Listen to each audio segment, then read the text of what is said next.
X-Files Rewatch podcast. I'm Nick. And I'm Kim. And I don't think we have any news. No, unfortunately there's not much going on in the world of the X-Files at the moment. Nothing new to report. Nothing new to report. So nothing important happened today. No, we don't know that yet. So we'll move on to Shadows, I think. So Shadows originally aired on the 22nd of October 1993. It was directed by Michael Kattelman, written by Glenn Morgan and James Wong, who previously wrote Squeeze. Guest stars include Lisa Waltz, who plays Lauren Kite. Strangely, she played Trisha in Frasier in the episode Don Juan in Hell, which is the same one that we referenced last time. Oh, really? Yep. She was also in Dark Skies in one episode, the X-Files knockoff, and Pet Sematary 2 as Amanda Gilbert. Oh, Struth, Pet Sematary 2. Other notable people are Lorena Gale, who is credited as Ellen Bledsoe. She has played various roles in horror media like The Fly 2, Halloween Resurrection, Chronicles of Riddick, and she was Janine in Slither. Oh. Shadows, then. Mulder and Scully are called in to examine two Islamic terrorists who have died under mysterious circumstances by two agencies from an unknown agency. Both of these bodies had their throats crushed from the inside. These two were last seen, in the cold opening, attacking Lauren Kite, who is bereaved after the death of her boss, Howard Graves. When Mulder and Scully visit the crime scene in Philadelphia, Mulder spots the ATM Lauren was using, and he and Scully review the camera footage and soon find the moment Lauren was attacked. The footage also reveals another blurry figure. After discussing this with Lauren, who initially denies any knowledge of the attack, their hire car malfunctions. There is no current trace of tampering, but the car holds an electrical charge in the aftermath. The pair visit Howard's grave, where a well-informed gardener tells them of the death of his daughter, Howard's guilt, his subsequent divorce, and alleged suicide. Scully thinks Howard has faked his death, but he is bluntly and definitively proven dead. Later that night, Lauren witnesses a vision, making abundantly clear that Howard was killed and it was staged as a suicide. She is then threatened by her new boss, Robert Dolan, during her leaving party. He believes she has implicating evidence against him. Lauren then calls Mulder and Scully, but two assassins arrive beforehand and are soon killed by an invisible assailant. Mulder witnesses a body hanging in mid-air. Scully arrives to miss this by mere seconds. Lauren's interrogation leads to a reveal of the company's dealings with the terrorist group. Scully subsequently plays at being a believer in the supernatural to convince Lauren to help them indict the company. The FBI raid the office and find nothing of value until an unseen force attacks Robert Dolan after he attempts to attack Lauren with a letter opener. The letter opener cuts through a wall to reveal a floppy disk containing the evidence they've been seeking. Lauren leaves the area, but a strange rumbling when she is admonished in her new job indicates that Graves might have followed her here. Okay, so Shadows. What did you think of Shadows? I actually quite like Shadows. It's good. It's got some absolute banana stuff in it. It does. I think the worst thing I can level against it is it's a bit generic. If you've watched kind of any number of ghost films, there's nothing new here, really. No, apparently it's very influenced by a previous film called The Entity. Yeah. No, I haven't seen it, but I believe it's like a woman who's kind of raped and terrorised by a kind of unseen ghostly force in her home, from what I've heard. Oh, okay. It also is kind of interesting for Shadows, and as an X-Files episode, as this is the first one that Fox actually marketed as being horror. It kind of went out on their pre-show airings with a tagline saying, "Don't watch this alone," and things like that, which is a bit of an exaggeration, I feel, as it's not a terribly scary episode. I think Squeeze was scarier than this one. Yeah, I think Squeeze is more horrific than this one as well. I mean, this one really is just, I guess depending on how you read it, either a psychic phenomenon or ghost story. Yes, I think it's heavily implied it's a ghost story. To start from, not necessarily the cold open, because that's an easy enough setup, the first minutes of Mulder and Scully, where this didn't quite make sense to me. So they're called into a morgue by two agents from an agency which is never identified. At any point in this episode, we have no idea who these people work for. I think you kind of infer it's like Homeland Security or something like that. I don't think Homeland Security Act existed at this point in time. Oh, did it not? Homeland Security is bizarrely recent. It's post-2001. Ah, the more you know. But that kind of agency. That kind of agency, yeah, CIA or something. But it's not at all clear who they are, and they never identified themselves. Mm. But they're called in because Blevins advised of their usefulness, which is really odd given Mulder's treated as an embarrassment to the agency. Mm. And they're called in to examine two bodies who have died in mysterious circumstances that they can't explain, who won't explain who they are. Mulder and Scully say, basically, we've not seen this before. Mulder's lying, but they say we haven't seen this before. And they're thanked and they go home again. It's also a bit weird, I guess, if you're going on Blevins' recommendation, is Blevins is trying to discredit and shut down the X-Files. But it's like, oh, wait, supernatural stuff. Let's bring in the X-Files then. Yeah, why would you throw Mulder that bone? It's very strange, and it's not clear why they were invited or what they hope to get out of them, other than, is it meant to be like, is this some kind of terrorist mechanism that they die with their throats crushed from the inside? And that is inconsistent with how the ghost kills later on. I guess we keep saying crushed from the inside, which is how it's worded in the episode. But I think more what they were getting at is their throats have been crushed, but there's no damage to the external tissue. Yes. Because you very clearly, when Mulder witnesses the phenomena later, see a man that's clearly held by his neck in the air. Which should then cause damage of the external tissue, so it's... I suppose so, but on the basis of you've got no evidence of, like, fingerprinting or anything that shows that it's been crushed by a hand from the outside. Just like some unseen, I guess, change in air pressure has flattened his throat. Yeah. Would be a difference. It doesn't quite read right. And it's interesting the X-Files is already notorious enough that this unknown agency outside the FBI has heard of Mulder and what he's been doing. Mm. Interesting that Scully realises that Mulder knows more than he's been saying. And then Mulder does confirm that this case seems to be an amalgamation of other cases he's seen, which is kind of like how the pilot was an amalgamation of real-world UFO cases. I suppose Mulder initially thinks it's like psychic phenomena, so he must have witnessed parts of this MO in different cases, but not all at the same time. Yeah, psychokinetic manipulation, he calls it. Okay. And it also has Mulder using his reading glasses to get the fingerprints off the bodies. I thought that was cute. That is very like good. That idea. What is more interesting is Scully is seemingly intrigued by psychokinesis, which is seemingly something completely into the supernatural kind of area of things. And real-world kind of paranormal phenomena as well. It's often cited as an explanation for poltergeists. People often find the idea that a psychic manifestation of somebody's grief or stress is a bit more realistic than believing in ghosts. Yeah. I guess feeding into that idea of the human mind is mysterious and we don't entirely understand it. But it's still one of those things you can't do in laboratory conditions, which is kind of Scully's whole thing, isn't it? She's not one on faith. But I guess on Scully's basis, from what we've seen so far, is something like that would be more believable to her than ghosts or little green men or liver-eating mutants. But she's seen the liver-eating mutant. She's met him. She's talked to him. She's arrested him. She's had tests run on him. There's no reason why she can't believe in a liver-eating mutant at this point. So they go into investigate. I mean, the other weird thing, I think, just getting, because we know very quickly that it is a ghost, is this ghost's visibility is really consistent. Because they catch it on the ATM as a vague blur. We see it when it kills the two assassins in the house as the Predator ripple effect. Yeah. But then they've also got surveillance photos where it's just slightly out of focus in the background. Until they run their Blade Runner technology where they manage to enhance this impossibly to show the ghost. I love enhanced by 10. It's a case of, what does that mean, Scully? It sounds great if you don't know anything, but it's a case of, what? You also later, the ghost kind of completely changes the way it works when she has her vision. Yes. Because every other time it's like this kind of presence in the room, like almost like, it, as you mentioned, the Predator effect. It's like someone invisible in the room with her. Except from when it gives her the vision of his death, which is all audible and, a bath filled with water that slowly turns red, indicating he's had his wrists cut by someone attacking him. Well, I think the blood's actually coming out of the ghost's wrists as well, so it's it's all restaged. It's really strange. Yeah, it doesn't really fit in with anything else that this entity does in the episode. No, and also the Predator effect is only there when it walks past her. When it's got the guy held up in the air, there's no predator effect there. And when it grabs the letter opener at the end, also it's completely invisible. I think it also tries to choke, is he called Dolan, the villain?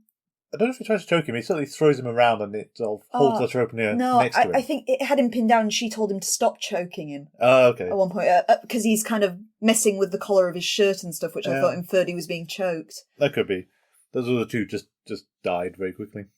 It's quite a nice effect when it's choking them as well. I quite like this kind of CGI effect where you just see the woman's throat constrict when it attacks the assassin. Yeah, the early days of CGI when it was a bit more sparing. It was subtle and it was obvious what was going on. Yeah. It's not clear why the ghost thought it was a good idea to attack Mulder and Scully's car, though. Oh, it was a neat little stunt for the X-Files, though. It was a neat stunt. Probably the first stunt they've done like that, but I think it's one of those weird ones to describe motivation to a ghost, but what was it thinking? When it could have just choked both of them, you mean? And instead it's going to put them in a minor car accident. Or just let them drive away, because doing that then brings more scrutiny towards Lauren, who presumably it is wanted to protect, because that's the whole point of Howard, is he sees her as a surrogate daughter, which gets explained by the gardener, who is equivalent to that guy in Alone in the Dark, the security guard at the museum. Love this analogy. It is, though, because it's, for anyone who hasn't seen Alone in the Dark, there's an astonishing moment where a security guard at the museum explains a fictitious history of a Native American people, I think? They're called the Akani tribe. The Akani tribe, yeah. Explains it to another security guard while stood next to the expert in the Akani tribe. Well, he works in the museum. He's interested. He's read all the exhibits. He has, but why isn't she saying it?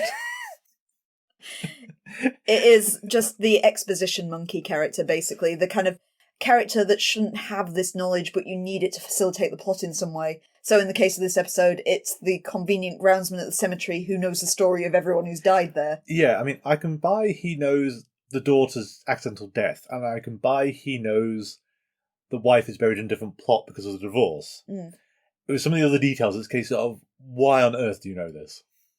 Other than the fact of they needed some way to kind of deliver it to the audience, and they chose artlessness.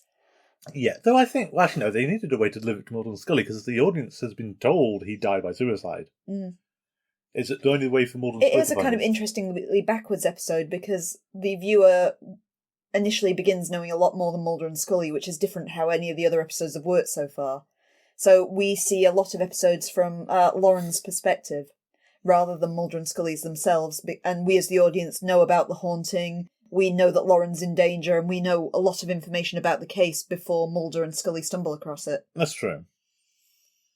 As you were saying as well, the whole psychokinetic thing and its connection to Poltergeist, when Mulder makes that comment to Scully, she, of course... they're here! Yeah. Again, sweet. Nice little pop culture nod. I don't know if it is an insight into Scully that she will make some of these film references, because it's been Poltergeist, and didn't she make another one previously? I know they're big Bizarrely, pop culture things. I don't think she acknowledged the fact that Conduit also referenced Poltergeist quite heavily either, with the kid communicating through the TV set. True, although that was kind of more Mulder's scene than hers. I suppose so. But yeah, Poltergeist is a big, kind of a big cultural landmark. I mean, possibly not so much anymore. In the 80s and 90s, it was a much more significant, really recent thing. Heavily referenced and everything. But it's very recent as well. I guess these days, you're probably looking more like the Conjuring franchise or something would be a similar cultural ideal, more modernised Poltergeist story. Yeah. Scully has that kind of fascination with psychokinetic manipulation at the start of the episode. And that falls off so fast, because by the time we get to kind of like midway through and she does her report, she's wholesale fixated on the idea that Howard has faked his death, and that the terrorist group is more of a concern. Which, to be fair to the FBI, probably would be. This is a joke that The Simpsons will do when they get to their spoof episode sometime later. It's a case of, oh look, Scully, there's been an unsubstantiated report of UFO sighting in Central America. Oh, that's great, Mulder, but what about this report of terrorists bringing guns into the country? I hardly think the FBI would be interested in that. Yeah, the terrorist sect in this is called the Isfahan. Yes. And indeed, Scully... I kind of like the fact that Mulder Mulder evidently was 100% sold on this being paranormal, but let Scully go through all of her scientific tests to rule absolutely everything out before he pushed this. Yes. I did think one of the weird slip-ups that Scully does, though, is the confirmation that Howard's dead. Because we get the whole thing of, is he definitely dead? And the mortician coroner is going, oh, he's dead. That great deadpan delivery. She's been my favourite character in the series so far. 4 out of 6 litres of blood down the tub. Or whatever kind of utterly callous thing she says after that as well. She had a great deadpan performance for saying he's completely dead. Scully looks through the report and says positive ID was done by, of all people, Lauren Kite. And they say, oh, okay, no, that's okay, we can't be sure of it. We're going to do tissue testing. And we're going to test the tissue that we've got that's been donated to these other people. He's been cremated, so all they've got is their organ donations. Yeah. My thought at that point was, though, you're testing the people who've received the organs. You don't know that has come from Howard Graves' body. No. They don't. All the already donated stuff they can't test. They say all we've got is some matter from his spinal column remaining. So it's not something that's been in anyone else. No, but my point is, though, that they don't know that that's actually his body because the positive ID was from Lauren Kite. So if it was faked... If it was faked and that was somebody else's body... Yeah, you'd not be able to prove it, and so that possibility slips completely by the wayside. So ultimately we're taking Lauren Kite's... he's not faked his death, but that is a valid possibility that Scully has missed this detail out from. I suppose so, yeah, I can see what you're getting at. Interesting, or possibly interesting thing to bear in attention to as well, is that when Scully says that Howard Graves has faked his death, Mulder chimes in there was only one person who has ever done it. Elvis Presley. So Mulder apparently does believe Elvis is alive. Whether this is actually going to turn up in the next file, whether he is alive, whether he has either faked his death and gone to make a job in a fast food restaurant, or simply returned back to his own people, depending on which sci-fi series you want to take that from. I desperately want this to be in a future Kim's Conspiracy Corner. I'm sure we could try and work out Elvis into it somewhere. Yep. Keeping tabs on Elvis through the Conspiracy Corners going forward. So, Lauren is a secretary at the company. And, a surrogate daughter to Howard Graves. Yeah, I think they infer, at least, this is another one that has a young adult novel, which is under the title of Haunted, if you're keeping tabs this time. The episode is Shadows, the book is Haunted. But the book this time is very similar, other than the fact you get a bit more of Lauren's kind of frame of mind and what's going through her head. So the inference is she's exactly the same age as his daughter who drowned when she was 3. Yep. So therefore that's why it's not anything romantic or seedy or anything like that. Howard just views her as being the daughter he never had. At the same time, though, I think you made the point that her grief is a bit overstated for this father-daughter relationship. There definitely, without that framing, you could certainly say she's having an affair with her boss, basically. Yeah, I've got to admit, that was my first thought with how fixated and just how upset. I mean, I'd buy that if my boss died, I'd be a bit upset about it, but not the level of hysterical devastation she has. No. Well, maybe things are different in America and you actually do get more attached to your boss. Well, I kind of want to get into the company because there's some weirdness in it here with the company. So we've got the fact that Howard has considered her a surrogate daughter. She seems to be treating him as a surrogate father. She's not in contact with her own family. She's sort of heavily split off from them and everything. And we know that Howard started the company with Robert Dorland, who is the new boss, who is the shady guy who's associated with the terrorist group. Fair enough. What gets left out for quite a while, though, is this is an arms company. They're manufacturing arms, weapons. I'm not sure if they're manufacturing. They're definitely supplying them. They're involved in the weapon industry in some way. But the sense of, we started this company together, Howard and Robert, in the case of, you two started a weapons company. These two kind of like white-collar bureaucratic started an arms company. Yeah, and half the time in the episode, it doesn't feel like it's an arms company because there's nothing about it that reads like that. It just seems like it's like Dunder Mifflin in The Office. I was just thinking that, yeah. Paper supplier, arms manufacturer. You wouldn't be able to tell the difference without this whole Islamic plot. I've got to admit, you kind of... It seems weird to say we're a family-orientated company and arms supplier in the same sentence. There's also the fact that you can't imagine like the head of Smith & Wesson having a father-daughter relationship with his secretary. Mm. In addition to that, I thought there is a sense of nepotism, bizarrely, with Howard and Lauren. Because when she comes in late, there's a whole, Howard used to let you get away with this. Oh, the nastier PA that she speaks to. Yeah. And then at the end, when she's being berated in her new job, and she's like, I asked for these like 3 hours ago. It's a case of, so has she hung on purely because Howard Graves thinks of her as his daughter? And she's actually the worst secretary ever. Mm. It's a really weird recurring detail. I don't understand why it's in there. One stray thought is that Robert Dolan has this real William B. Davis, who we saw in the pilot as Cancer Man, kind of feel to him. He is very reminiscent, even in his kind of mannerisms and the way he flips between being personable and scary. Yeah. Although he speaks a lot more than William B. Davis has so far. I don't think William B. Davis has had a line yet. No, he hasn't. So, this secretary, who as far as we can tell is really bad at her job, but is liked by at least one person, because it's her friend of the company and no one else talks to her except for Robert. But they throw a lovely leaving party for her. They throw an enormous leaving party for her. It's a case of, she's a secretary. I know it's nice for the company to be in kind of close-knit and family-oriented, but again, an arms company! Again, maybe it's the difference between the UK and the US is whenever I've seen people leave where I work, it's like they maybe get a little speech and a present and then everyone goes down to the pub at the end of the day. There's not like this big party that seems to be thrown within office hours for them. Which, again, is something you'd think of in Dunder Mifflin. Mm. But off the back of this party, though, we've got Lauren finally gives in and calls Mulder and Scully in. Mm. And we see Mulder and Scully, like, mid-afternoon at the hospital where they're trying to get this tissue match. Which I believe is in the same city this episode is set. I'm pretty sure it's the same city. And Lauren is still in Philadelphia. And then night falls in between these two scenes. And then the assassins come to Lauren's house. Maybe Philadelphia is really, really big. I mean, do we know that her commute wouldn't take her like 3 hours? I'm going to look this up afterwards, but I'm pretty sure Philadelphia is not that vast. Again, working with an English person's knowledge of America, as America compared to the UK is really, really big. So you have your 3-hour commute to get to your home in Philadelphia.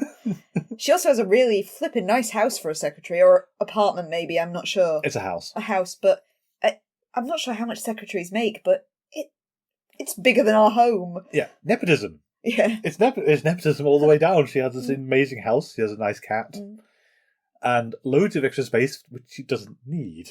Yeah. It's not exactly it's not cluttered life, is she? No, her house is quite nicely kept and modern, and it doesn't appear she's got a boyfriend or any other roommates or anything like that. And then when you see her driveway at the end, she's got one singular U-Haul caravan thing behind her car, and that's not exactly a huge thing she's travelling with either. Yeah. Maybe like some bigger moval vans taking the rest of her stuff. I got the sense that's a whole she's doing it herself. That's everything she owns is in that thing. Wow, that big dining room table she's got fit in the back of that U-Haul really nicely then. I could be wrong on that. That could be a production error as well. But that's when we get the assassins coming to kill her. We get Howard Graves, we assume, intervening and doing some nice special effects. And of course, the moment that I think the X-Files will probably become notorious for, of Mulder walking in to see a man hanging in midair in the middle of a room, nothing visibly support him, and for that body to collapse to the floor, literal 3 seconds before Scully steps into the room. You do see when they're leaving the car that for some reason Scully just can't get her seatbelt undone, just to give that maybe 10-second lapse. Yeah, the whole justification for why she doesn't see a blatantly paranormal event happen. It would be far funnier, though, to see her try to justify this. Like, it was dark in their Mulder. There were shadows. The light from Venus was reflected off the cloud layer.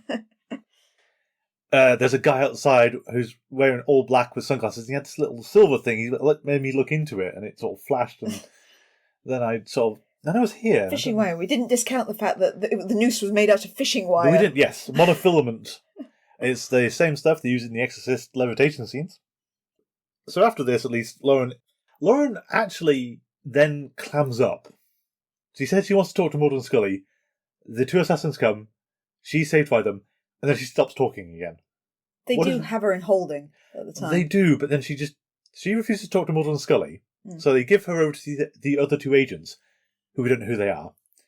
They give up, give her back to Mulder and Scully, and then Mulder manages to convince her to actually sort of admit that Howard is helping her in some way. Scully then plays at being a believer and sort of tries to encourage her. I thought that was clever. That was clever. She's using Mulder's entire gimmick from the opposite direction. I guess you're showing the fact that she's observed Mulder working now and kind of is pulling the same tricks as him. Yeah. Which, at least, if it makes her bedside manner better, I will take it. We'll see. Scully learning how to speak to people. But I mean, the thing that gets me about this is, like, Lauren climbing up is basically a way to pad out this last, like, third of the episode. The third act, just make sure it actually runs to the right time frame. Mm. Because then, inexplicably, she comes on an FBI raid. An FBI raid done in conjunction with the other agency. You'd think at some point we'd specify who these guys are, given the fact they're giving orders to the FBI, but no, we are never told who these people are. Even Mr. Dolan comments on it when Lauren starts trashing his office looking for something. She's not an agent! Yeah, why would you have the random person who is either a key witness or might actually be responsible for a bunch of murders smashing things around an office? Yeah, it's like, I'm pretty sure in every other procedural thing I've ever seen that they're a witness, they're put into witness protection, they're put into a safe house, put into a holding cell, they're kept away from the incident. Mm. And ultimately, the only reason why she's there is that Robert can threaten her, so the letter opener can then reveal the floppy disk. I'm really picking faults here as well, and I will say again, it sounds like we're being critical, but I actually really like this episode. But that floppy disk that he's managed to hide behind the wallpaper, when did he put it there, and how did he hide it so perfectly? And what is that wallpaper? It looks like fabric. Yeah, it does look like fabric that it cuts through, but you've got to assume that if he had to hide it really quickly, it had to be while the raid was going on before he set foot out of his office, in which case he's managed to redecorate his office. But if not, and this is something he's had saved for a while, why would you save off these important documents and hide them behind the wallpaper? Indeed. Weirdly, this seems to be an artifact of 90s TV. Because this is a plot point in Baywatch. Oh dear. But, okay, so the only reason I actually know this is because Alison Pregler, aka Obscure Slooper, does a series called Baywatching, which is her surreal synopsis of each episode of Baywatch, which is really funny to watch. I really, very much recommend it. Because in between all the bikini shots and everything, there is some of the weirdest TV you have ever seen. Literally bizarre stuff. So, the relevant point of this is in one episode, Pamela Anderson's character is called CJ. Her mother is in Las Vegas and has been involved with basically a gangster. Mm-hmm. And he is her lucky thing for gambling. And then she basically fluffs up and he loses the bet. And so she's told, oh, your days are numbered.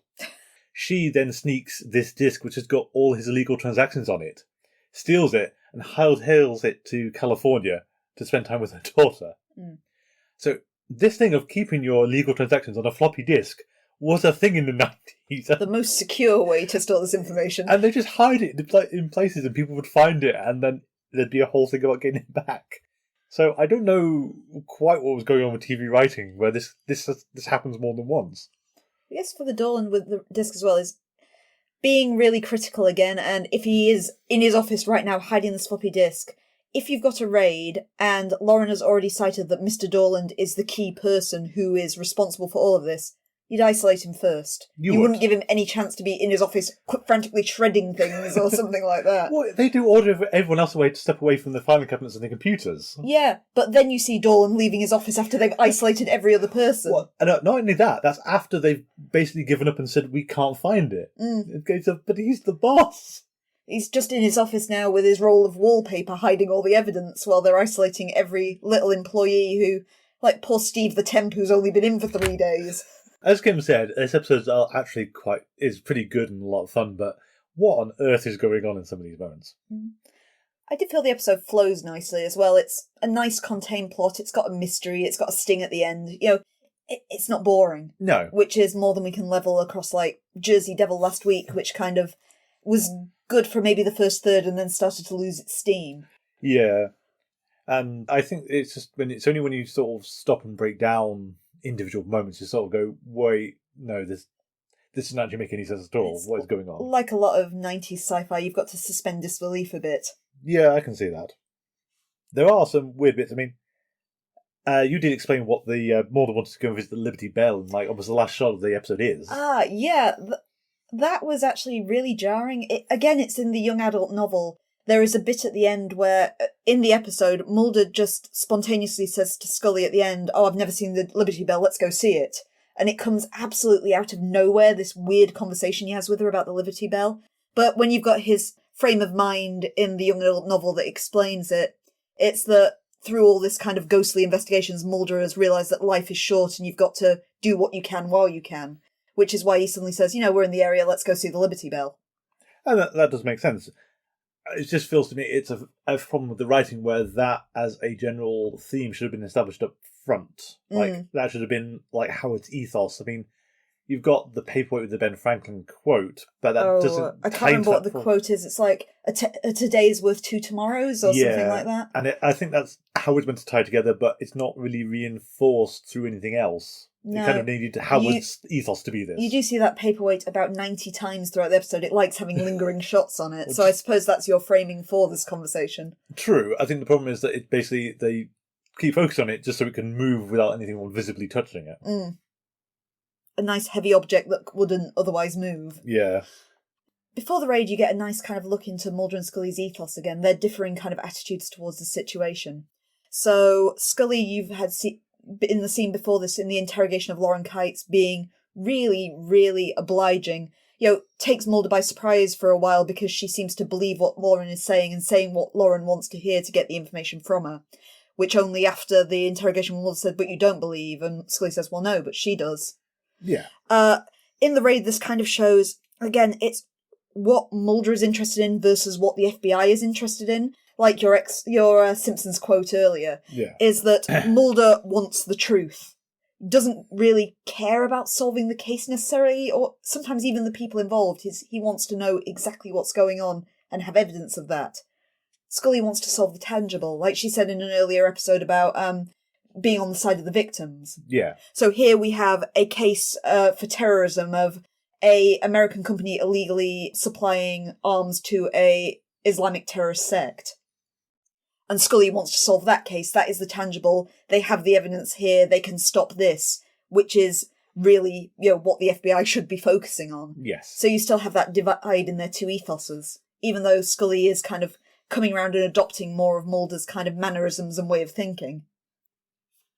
After that party as well, it's Lauren and just her momentary brain cell evacuation is Lauren knows that, or at least she is deeply, deeply sure that Dorland has had Graves executed. Oh, yes. And yet she approaches him before she speaks to Mulder and says, "I am in danger," and says, "Hey, look, I know you killed him." That's true. Yeah, nothing like painting that big red target on your back before you start. Yeah. I mean, admittedly, maybe she was just a bit panicked as well, though, because it was taking them 3 hours to drive a very small amount of distance. The traffic was really bad that day. It was very bad, yeah. We also watched Ghost in the Machine. This originally aired on the 29th of October 1993, directed by Gerald Freeman and written by Alex Ganzer and Howard Gordon, who wrote Conduit. Oh, good. Special guest stars are Jerry Harden, reprising his role as Deep Throat. Rob LaBelle, who plays Brad Wilczek, was in Wes Craven's New Nightmare as Terry. I don't know who that is. He's also in at least 3 episodes of Star Trek Voyager. I think he's always under heavy makeup for those. Wayne Duvall, who plays Jerry LaManna. He was also Sam Parker in Werewolves Within. He was the businessman who was trying to run the pipeline through the town. A Quiet Place 2, though he was uncredited for that one. A Brother Where Art Thou, where he played Homer Stokes, the head of the Ku Klux Klan. He was a technician in Apollo 13. And most randomly of these he was in Avatar The Last Airbender as Warden Poon, who was the warden in the prison where Uncle Aero was held captive towards the end of the 3rd book. Yeah.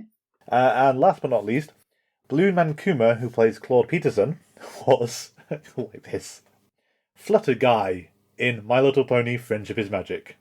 Oh, Flutter Guy. Flutter Guy. The gruff voice. Yep. Yeah. He was also Dwayne in the first episode of Dead Like Me, the Brian Fuller series. Ah. Interesting smorgasbord of guest stars this time. In our cold opening for this episode, we see 2 men arguing. Both men are on the kind of board for a company called Eurisco. We have Brad Walshick, who is the company's founder and the creator of COS, the Central Operating System, which is the computer that controls the entire building, and Benjamin Drake, who is now chief operator, I think, of the company. I don't think his title's ever given, like the CEO. Yeah. The two of them are arguing about the future of the company because Walshick is a lot more idealistic, whereas Drake is all about the money and is prepared to make cutbacks to get it. One of those cutbacks being that, as we quickly see, that he wants to get rid of the central operating system. The two of them kind of fall out, and Walshick storms out the room. Shortly afterwards, as Drake is writing up his notes about how he's going to get rid of COS, he notices a flood in his ensuite bathroom. Going in there to resolve it, he picks up an incoming call, which is strangely from the talking clock. While he's getting this call, the door slams shut behind him and his card key won't let him out. However, when he tries to use the manual override, as soon as he sticks the key in, he's fatally electrocuted. We cut to Mulder and Scully in their office after this. This case is not an X-File, but Mulder is approached by his former partner from when he worked in the Violent Crimes Department, who is called Jerry LaManna. Jerry has had a bad string of luck and is desperate for a promotion. He feels this case is his way to get one and asks Mulder to help him out for old time's sake because he's got really stuck. They go to investigate the case. They note the fact that the talking clock call was incoming, and that's a bit strange because why would the talking clock call anyone, of course? And he also meets with Claude Peterson, who is a employee who is basically just a glorified software engineer, but he helps with the maintenance of COS. Mulder asks if anyone could hack the system and cause this kind of electrocution. Peterson implies that the list of people who do it would be very short because the system is very complicated. Mulder and Scully also go and interview Brad Walshick. They find him to be a kind of eccentric genius. He is a bit dismissive of the two of them, though kind of warms to Mulder a bit when Mulder reveals that he knows that Euresko is the Greek for I discover things. Eventually, Peterson does also give them their list. Their list, of course, his list of people who could hack COS only has one name on it, which is Brad Walshick. As Mulder writes up all of his profile about who the killer could be in this case, LaManna actually steals his notes and passes them off at his own, really impressing the people in charge of this task squad. As it comes to light the fact that Brad Walshick can be the only one, they come by this evidence by analysing the voice of the talking clock based on against an earlier lecture that Walshick has given and shows that the two voices are the same. Walshick, we see, is trying to hack COS himself from home and is being blocked from doing so, so goes into the Euresko office to do so. At the same time, he's followed by LaManna, who wants to be the one to bring him in. While Walshick is witnessing this, he discovers that COS can now speak, even though it does not have any of the capacity and should not be able to do so, revealing itself to be a true AI. As Walshick watches on powerless, he sees LaManna in the elevator, which COS seizes control of and drops, killing LaManna. This investigation then becomes very personal for Mulder. He brings it on board Deep Throat for more information. Deep Throat, through a bit of back and forth cat and mouse, does reveal that COS is actually a functional AI, and on top of that it's an adaptive AI, so it's capable of learning from things. Mulder begins to realise, therefore, that COS is only seeking to preserve itself and is killing anybody who it thinks might shut it down. Deep Throat reveals that the Department of Defence is also very interested in COS, however, they need to kind of understand its working to be able to take control of it.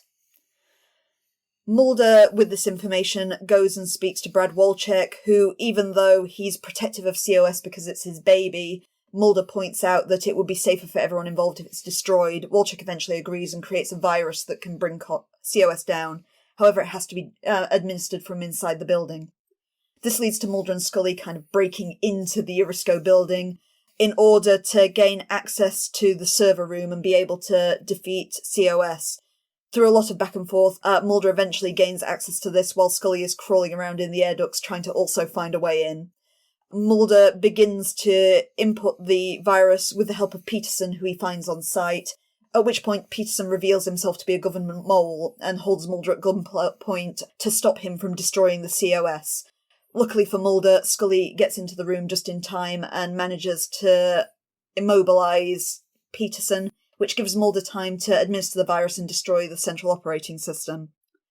At the end of the episode, Mulder speaks with Deep Throat again, who reveals that the government has taken Wolchik. He's being held in undisclosed location until he gives up the information on how to create a new AI.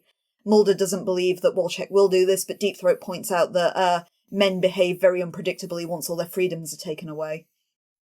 At the end of the episode, we see Peterson trying to do what he can to save the COS from inside the Erisco building, but can't find any kind of evidence of the AI remaining on the computers.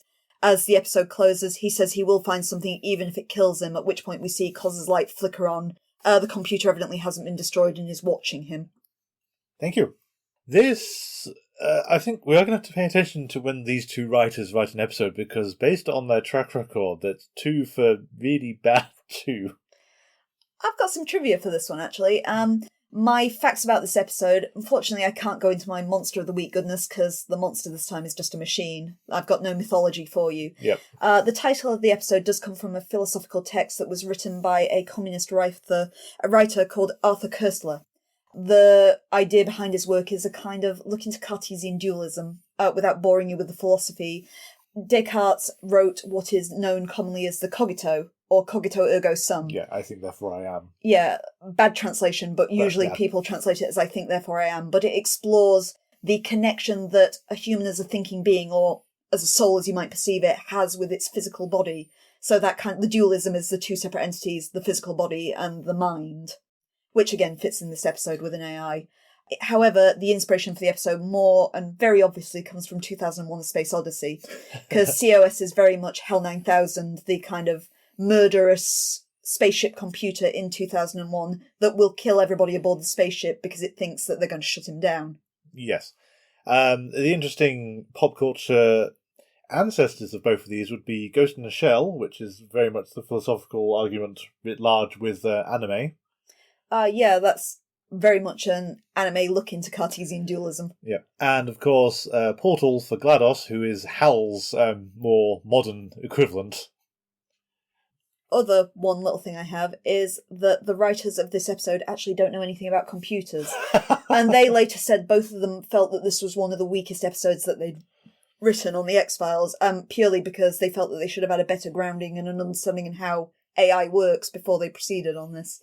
Which I think I would agree with. Although the writers of this episode reported that this was one of their weaker scripts, one of the weakest ones in the series even, Chris Carter is actually oddly fond of this episode, because he believed its purpose in the running of the X-Files is to show that something can be an X-File and be completely non-supernatural. Which is fair. It's still bad.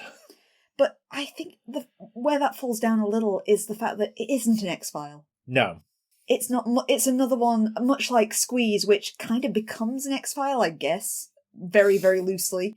But it's only because someone else has asked Mulder and Scully to help them out because it's formed a locked room mystery that they can't solve. Yeah. And it's not even presented as a locked room mystery either, this one. No, not in the same as Squeezes. It's not that there's anything particularly baffling about it. It's the fact that Lamara is portrayed as not being terribly bright. Yeah. And just, he wants his promotion.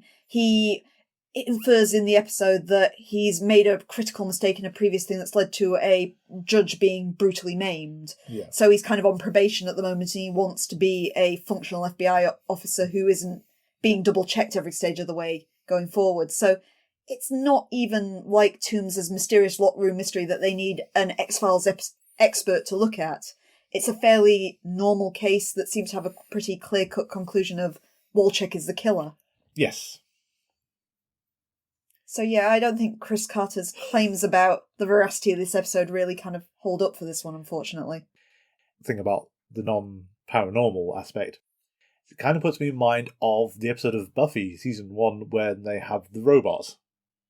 Oh, the one that is It's like Willow's online boyfriend. Yeah, it's still possessed by a demon and everything, but so that to many people was seen as a jumping off point on Buffy of we could completely break what we perceive as paranormal.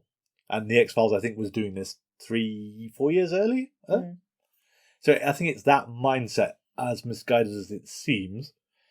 I mean, maybe it's good going forward that they have established that they can do something that doesn't involve monsters or aliens.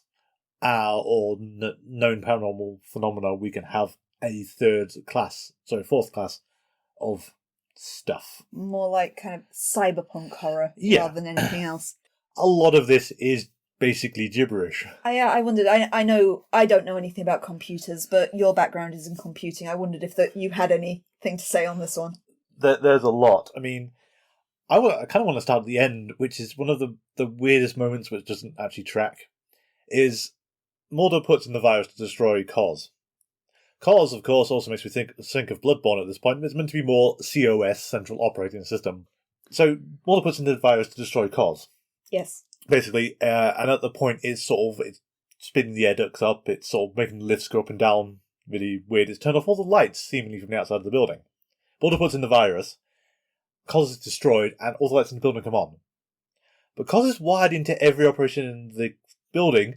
When you destroy that, you don't put everything back into manual control. You've wired the lights into the operating system, so they and it's shut gone off. down. Yeah. So, the whole visual of the Cos is dead, everything's fine, doesn't make any sense. The guy dies at the start. So even right from the very, very start of it, it's a case of, okay, so he's dictated this speech he wants to write or send out an email of onto dictaphone. That's fine. But he's listening to himself on dictaphone, which in business terms, as far as I understand, is you record on dictaphone, you give it to your secretary who will then type it up for you. You don't record it and then do it yourself. We see from Nakatomi Tower-esque building they're in as well that Yurisco is a massive company. Yeah. So you'd think the CEO would have a PA. And actually he's got a tiny office if you look at it. He's actually not that... but he's got a private bathroom. And here's where we get weird. So he's got a private bathroom. He goes into it because the sink is flooded because the central operating system has control of every feature in the building, including the taps. It's one of these where you go, not sure what you're trying to do here because it's really strange. And then it slams the door on him, which I'm not sure the doors are powered, but okay, so they're powered. And then it's revealed there is a swipe card slot on the inside of his private bathroom, which he must use to get back out of his bathroom. And you do have an anecdote on this, but at the same time, this is his bathroom. No one else should be in here. Indeed. There is a Reddit board called TIFU, or Today I Fucked Up. Yeah. On that Reddit board, I did read a post conveniently a few weeks ago with a guy whose mess up was, it was his first day in an office working in America that required security clearance. He didn't have an ID card yet. He went into the bathroom, the door shut behind him, and he discovered he couldn't get back out. And he wound up having to phone for help because this was right at the end of the day and there was no one around to come and rescue him. So evidently in certain kind of, I guess maybe military or high security places, this is actually a thing. Though I appreciate you saying it was a bit weird because if I hadn't read this on Reddit, I would not have ever thought that you would have this kind of system in some place. So I can understand from a certain point of view that the bathroom is the less secure area and going to a more secure area of his office. But that would be a case of if it was the public bathrooms downstairs and there was a door for the public and a door into the private offices and they were shared, so then you would have to use the keycard to get through into the private section. I don't think there's a window or anything in that bathroom There either. isn't. So not only is he on the 80th floor, no, Mulder says it, something like the 21st floor of this building, but he's also completely enclosed, so it's not even that someone could have climbed in through the windows. No. And I realise we are bring a really stupid sting at the start of this episode, but it just gets worse because the COS has disabled the door lock or disabled the swipe card slot. That's fine. So he pulls out an override key, puts it into the keyhole, and is electrocuted. Then throws him back across the room. Okay, fine. Not sure why you've designed this key to have so much power going through it as that, because that's really bad design. But when they take the panel apart later on, they sort of say, this switch, and he flips the switch, was in this position, which is send all the current through the actual mechanism. Which you think you'd ground if there was that possibility of sending your whole electrical current through a key inserted in the slot. And it's just like one little fuse flipping that does it. But it's what gets me about it is he sort of says, it was in this position, and he flips it and it should be in this position. Despite the fact he has physically moved this switch, everyone starts talking about, oh, could anyone have done it physically? It's all under the control of the central operating system. In this case of, no, that guy has just literally just grabbed the switch and flipped it. So someone could have broken into this room and flipped the switch and then got back out again. But no, we're going to ignore that. It has to have been done remotely by the operating system. What in the hell, people? I can see that this makes you passionate, this episode. It goes on and on. I mean, you touched on it in your summary as well. It's when the central operating system is talking to people, and he sort of says, "You don't have a voice modulator, or you don't have a voice synthesizer." In this case of, yes, it doesn't. Not sure how it's doing this then, because that's kind of a problem. I'm imagining it like that old horror movie with Donald Sutherland, the one on the boat, Virus. Virus. And somewhere Cos has got its own little kind of maintenance bay where it's making all these little things for itself. I mean, if that's what they were going for, that's fine. But, so the computer tech is just also weird. I mean, interesting historical note is that Scully is indeed using DOS to write her documents. Well, it would have been at this time, wouldn't it? Unless she was using Mac, but you do see the DOS boot-up sequence. So she's actually using DOS. Her having a modem is a bit of a weird one at this point in time. In 1993, the internet is coming in, but it's not really... She wouldn't be using it for like web browsing per se at this point in time. Web browsers did exist, but not in the capacity that we would think of them. It shows that COS is very flippin' smart, though, in that case, because it hones in on Scully when she comes to it, scans her and identifies her, yes. Gets her phone number. We see Scully's computer idling. COS is hacking it, and can even do so when the computer is turned off. We see it remotely turning the computer back on to do things. Now, here is a thing where there is precedent for doing that. Okay. I know it's done with internal networks. There's basically a process called wake on LAN, where basically the computer can be off, you send a signal through the Ethernet cable, it will sort of cause the computer to power up. Wow, that's cool. I take back my statement then. Doing it with a modem, on the other hand, and especially in 1993, where we are on copper lines, you do not have fibre optics at any point in this connections, to my knowledge. I'm dubious if you can do wake on modem. That feels a bit of a push. Oh. But I keep my previous statements in that case. I'll also note that this, again, is another one of the X-Files episodes that was adapted. This one's a middle grade novel, one of the ones for younger readers, because, there's not really much objectionable in this episode. It feels a bit of a weird choice to adapt for one, especially as it's largely reviled even by the people who wrote it to be one of the worst episodes in the series. But the book is actually a lot better. It's written by the same guy, Les Martin, who wrote X Marks the Spot, which was the adaptation of Pilot. And it does give you a lot more of the background. You get a lot more of particularly Jerry LaManna's thought process. You get more with Brad Walshek. Although it plays out the same way as the episode, I found it a lot more compelling than actually watching it. Which is interesting. I just think it's quite amusing then you noted it's the same author as X Marks the Spot, because... Which is the other one that's markedly different to the episode. Yeah, but one of his tendencies I noticed in there was he's very big on painstakingly accurately describing what's seen on screen rather than doing it in any kind of metaphorical sense. Because it's like the explosion, you didn't understand what the hell that was. That was the one confusing bit. When Mr. Drake is electrocuted at the start of the episode, the book mentions something like an explosion, a fireball roaring through the room, and I was trying to work out what combination of booby trap we got to have this, especially when the next scene Scully kind of says, "Oh, he's been electrocuted." Yeah. Where is this fireball? But evidently Les Martin was being very, very dramatic with his descriptions in this.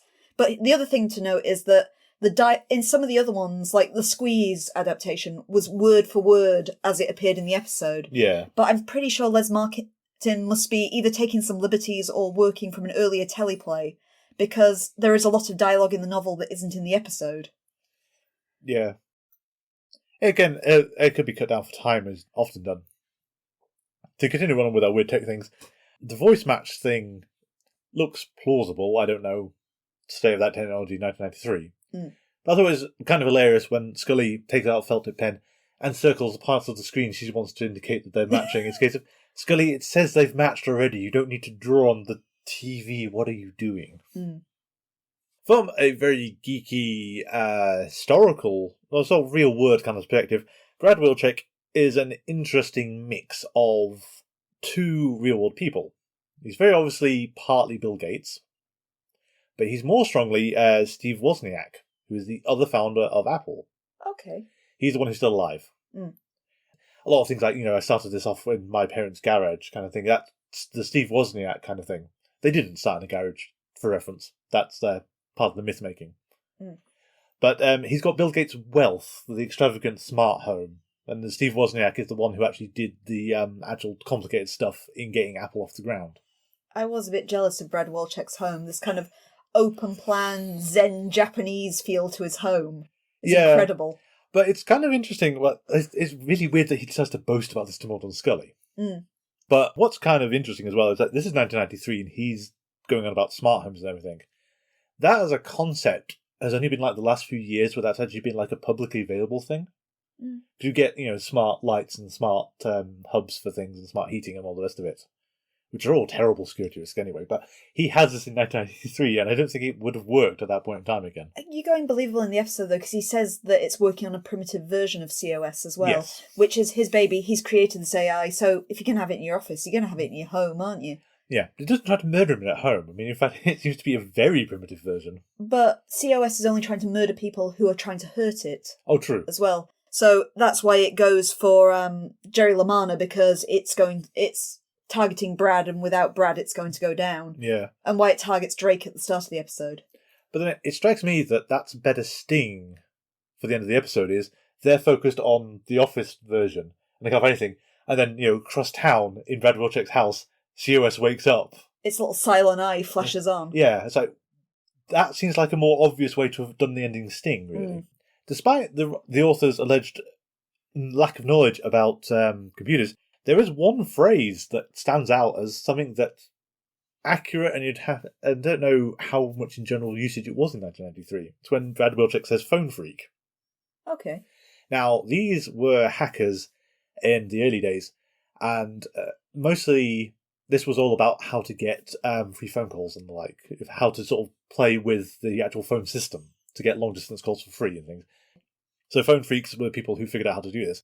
The most infamous was Captain Crunch.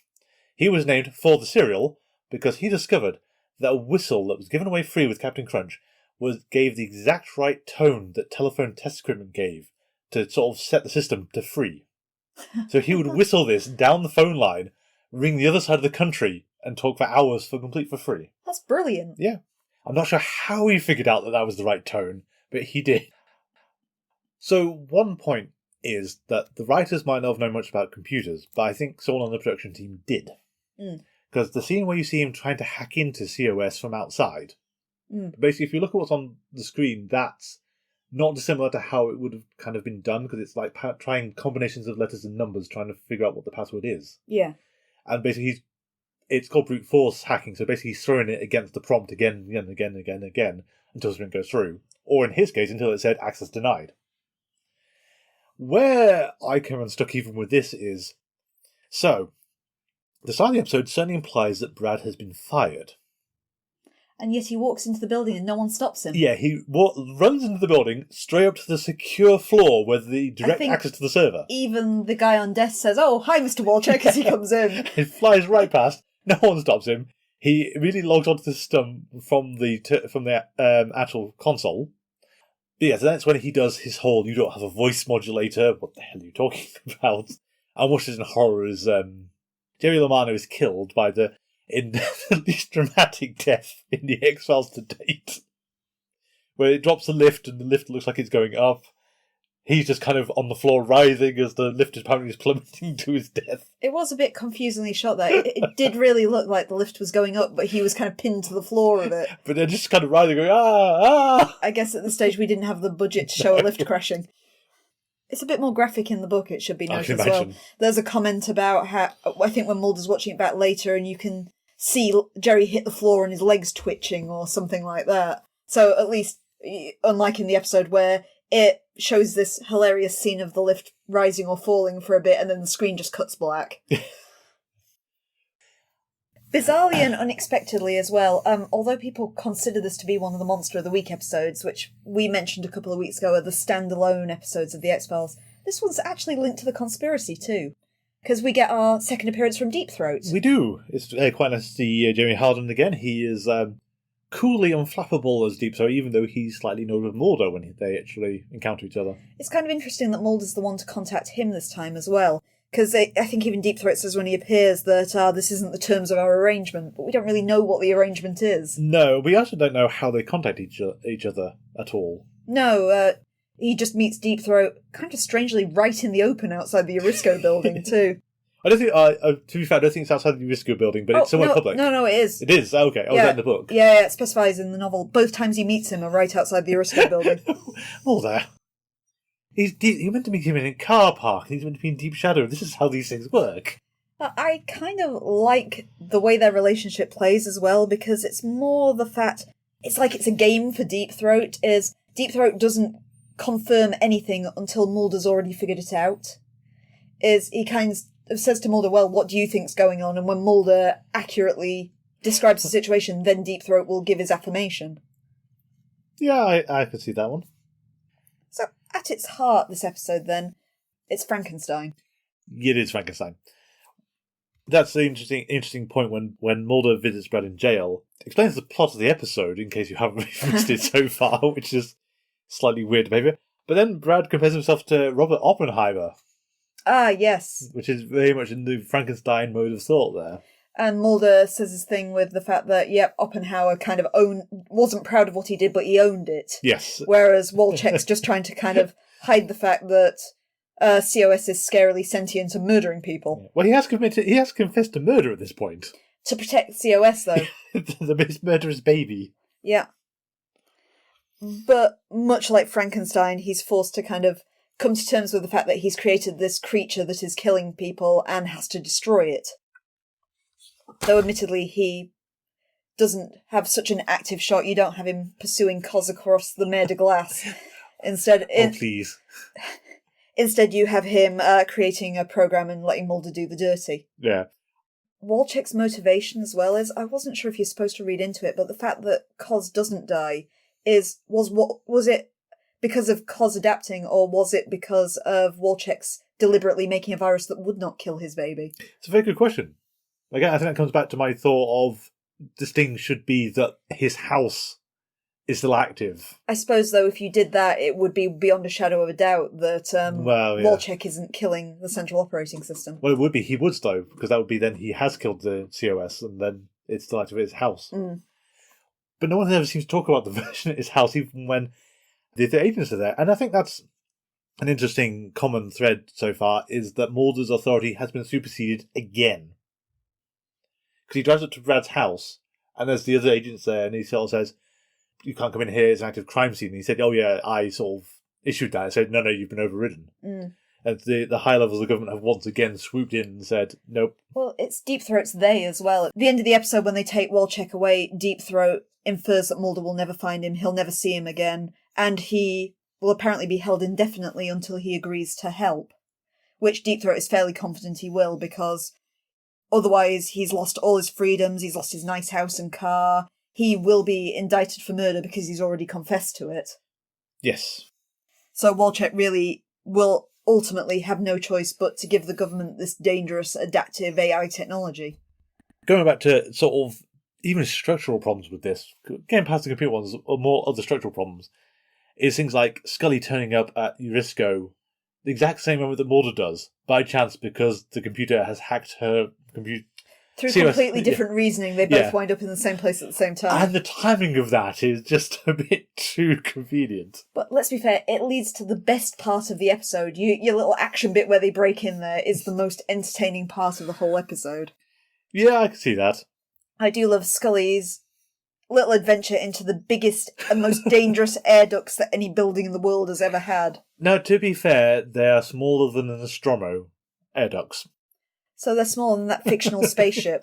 Yes, with a xenomorph wandering around the inside of. I suppose it's the second time we've seen this in X-Files, because in Squeeze they pull Toombs out of the world's biggest air duct as well. True, but at least he snuck in through a really narrow air duct. But when they actually capture him halfway through the episode, they pull him out of a man-sized air duct that he is in normally. Yeah. So evidently, I'm not going to doubt, though I feel this is something that's convenient for fiction, do American officers actually have air ducts that are big enough and secure enough for, in a die-hard fashion, an adult human to crawl through? You always see them in movies that they're not so secure that they don't make noises and that bullets can't pass through them, but they can easily hold an adult if they're crawling, even if that adult is as big as Bruce Willis. Yeah, I mean, we've also got Mission Impossible 1, the very famous dangling above the floor thing was via an air duct, wasn't it? Mm-hmm. Maybe this is a feature of American Maybe air it ducts, is. but I doubt this intensely. Yeah, we certainly don't get them over here. And also, this particular air duct, in the style of the Corridor of Death in Galaxy Quest, has the enormous rotating fan in it that not only can suck Scully in, but, just shreds things like her flashlight when she drops it into it, just reduces it to dust. We'll go back to Die Hard as well, because I think that's a good equivalent for both the building and also owned by 20th Century Fox, so there is a connection there as well. There's a moment where Bruce Willis has to get through that enormous fan that's blocking his way, and that's not generating anywhere near the wind that Scully is facing from a quite small fan. Scully's quite small fan that is strong enough to generate enough wind to blow Scully back towards it. Suck her towards it, yes. I think the other thing that's kind of odd at the end of the episode is Mulder has flat out interfered with the Defense Department, the CIA, some branch of the US government who does not look kindly on being tampered with. But apparently sign the same paychecks as... And sign the same paychecks, as Johnson says. But Mulder gets in zero trouble, and so does Scully. There is no punishment for what they do at the end of this episode. No one even threatens them. Yet. And technically Peterson does threaten them, and Deep Throat warns them as well. Yeah, but you're not left with a lingering sense of something bad's going to happen to them. That's not the kind of the sting, is it? It's the AI might be alive. To be fair, I think every conspiracy episode so far has ended with the implication that something bad is going to happen. Well, Mulder being brainwashed in Deep Throat. That's true. I think that's everything we've got for the episode. So, for the first time, with a non-alien or government using alien technology related, Kevin's Conspiracy Corner. So, this week we kind of continue on from what we previously learnt in Deep Throat and, to a lesser degree, Conduit. There is a branch of the government. It is linked to either the Department of Defense and even maybe the upper echelons of the FBI, though Deep Throat only refers to them as they. These people are concerned purely for what can be gleaned, what technology can be taken for nefarious means, well, not even nefarious means, for kind of practical means by the Department of Defense. So basically, they will take what they can weaponize, and they are not above killing people, kidnapping people, and otherwise threatening people to be able to get the technology that they need. Added to this, we have learned that Elvis Presley probably faked his own death. Yes. Is there anything else you'd like to add? No, I don't think I've got anything on top of that, other than we're quite looking forward to Mulder and Scully meet Elvis. I'm sure that's in the episode list somewhere. Can the title of the episode be that as well? I don't see why not. So next week we have the episodes Ice and Space, continuing the X-Files run of either single word titles or philosophically referencing titles. Is that really a run that we're having? So now we've got Ghost in the Machine. Deep Throat is kind of a weird one. Pilot is a purely technical one. Squeeze. So Squeeze, Conduit, and Jersey Devil. Jersey Devil is not one word, Nick. I know it's not. So yeah, it's following on from several that we've previously had that were single word descriptive titles. Yes. Ice, Space, Shadows, Conduit, single words, easy to remember, easy to pronounce. And Pilot, even though that doesn't mean anything at all. Or X marks the spot to give it its preferred novel name. Yep. If you think the Ghost in the Machine is a really good episode, and I've got some of the technology completely wrong, which is entirely possible. Oh, please, please, please. If Ghost in the Machine is one of your favourite episodes, hook me up on Twitter, tell me why. Our Twitter handle is @GetStrange42. Generally, that's me you're chatting to as well, so please, let me know. And if you want to email us, we are thingsargettingstrange42@gmail.com. And Things Are Getting Strange on Facebook. Yep, just search for Things Are Getting Strange and X-Files Rewatch Podcast. You'll find us. Yep. So thank you for listening. Our theme music is Envisioned by Kevin MacLeod, and you can find that on incompetech.com. It is licensed under the Creative Commons by Attribution 3.0. Thank you very much for listening, and until next time, the truth is far from here. No, wait, it's over there.